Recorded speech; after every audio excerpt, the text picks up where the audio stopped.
ಬೇಸಿಗೆ ಬಂತೆಂದರೆ ದೇಹದ ದಣಿವನ್ನು ನಿವಾರಿಸಿಕೊಳ್ಳಲು ಹಲವು ಮಾರ್ಗೋಪಾಯಗಳನ್ನು ಹುಡುಕುವುದು ಸಾಮಾನ್ಯ. ಇದರ ನಡುವೆ ನೈಸರ್ಗಿಕ ಶೈತ್ಯೀಕರಣ ಎಂಬ ಖ್ಯಾತಿ ಪಡೆದಿರುವ ಮಣ್ಣಿನ ಮಡಕೆಗಳಿಗೆ ಕೋಲಾರದಲ್ಲಿ ಬೇಡಿಕೆ ಹೆಚ್ಚಾಗಿದೆ. ಅದರಲ್ಲೂ ವಿವಿಧ ವಿನ್ಯಾಸ, ಬಣ್ಣ ಬಣ್ಣದ ಚಿತ್ರಕಲೆಗಳಿಂದ ಅಲಂಕೃತವಾಗಿ ಸಿದ್ಧಪಡಿಸಿರುವ ಮಣ್ಣಿನ ಮಡಕೆಗಳು ಜನರನ್ನು ಆಕರ್ಷಿಸುತ್ತಿವೆ. ಈ ಕುರಿತ ಒಂದು ವರದಿ ಇಲ್ಲಿದೆ.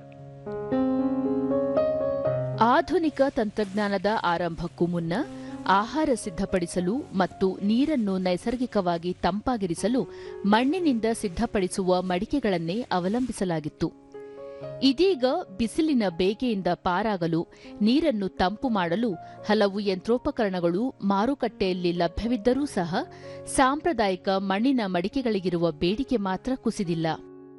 ಸದ್ಯ ಮಡಿಕೆಗಳನ್ನು ಸಿದ್ಧಪಡಿಸುವವರು ಕೆಲವು ತಂತ್ರಜ್ಞಾನಗಳನ್ನು ಬಳಕೆ ಮಾಡಿಕೊಂಡು ಹಳೆಯ ಮಾದರಿಯ ಮಡಿಕೆಗಳಷ್ಟೇ ಅಲ್ಲದೆ ಗ್ರಾಹಕರ ಅನುಕೂಲಕ್ಕೆ ತಕ್ಕಂತೆ ಹೊಸ ವಿನ್ಯಾಸ ನೀಡುತ್ತಿದ್ದಾರೆ.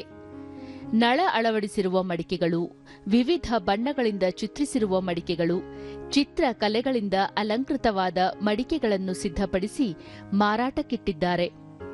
ಅಷ್ಟೇ ಅಲ್ಲದೆ ಪ್ರಯಾಣದ ಸಮಯದಲ್ಲಿ ಕೊಂಡೊಯ್ಯಲು ಮಣ್ಣಿನಿಂದ ಮಾಡಿದ ನೀರಿನ ಬಾಟಲ್ಗಳೂ ಸಿದ್ಧವಾಗುತ್ತಿದ್ದು ಅವುಗಳಿಗೆ ಬೇಡಿಕೆ ಹೆಚ್ಚಾಗತೊಡಗಿದೆ.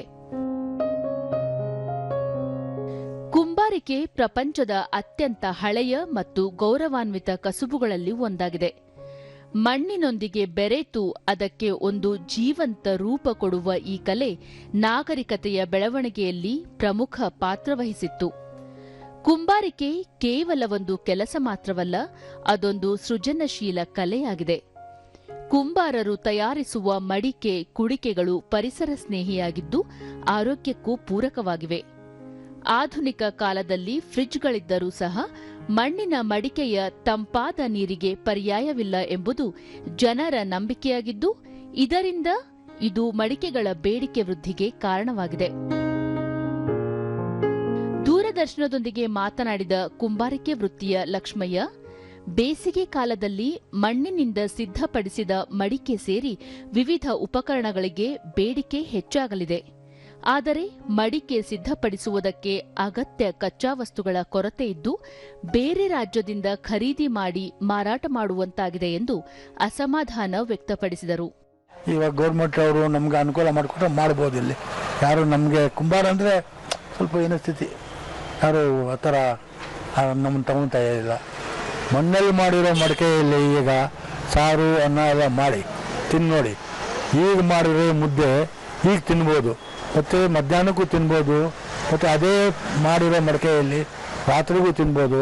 ಮಿಕ್ಕಿದ್ರೆ ಅದೇ ತಂಗ್ಲಿಟ್ಟು ಬೆಳಗ್ಗೆ ಮೊಸರು ಹಾಕೊಂಡು ತಿಂದರೆ ಹೊಟ್ಟೆ ತಣ್ಣಗಿರ್ತದೆ.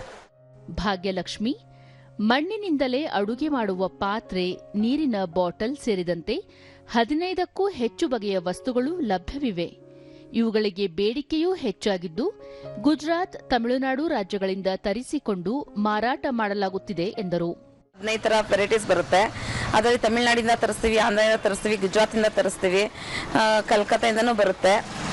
ನಮ್ಮ ಕರ್ನಾಟಕದಲ್ಲಿ ಸ್ವಲ್ಪ ಕಮ್ಮಿ ತಯಾರಿಸ್ತಾರೆ, ಆದರೂ ಅಲ್ಲಿಂದನೂ ತರಿಸ್ಕೊಳ್ತೀವಿ ನಾವು.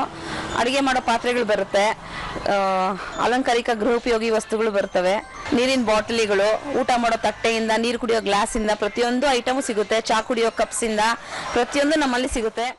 ಗ್ರಾಹಕ ವೆಂಕಟರಾಮಪ್ಪ, ನಮ್ಮ ಪೂರ್ವಜರಿಂದ ಈವರೆಗೂ ಮಣ್ಣಿನಿಂದ ಸಿದ್ಧಪಡಿಸಿರುವ ಪಾತ್ರೆಗಳನ್ನೇ ಬಳಸುತ್ತಿದ್ದೇವೆ.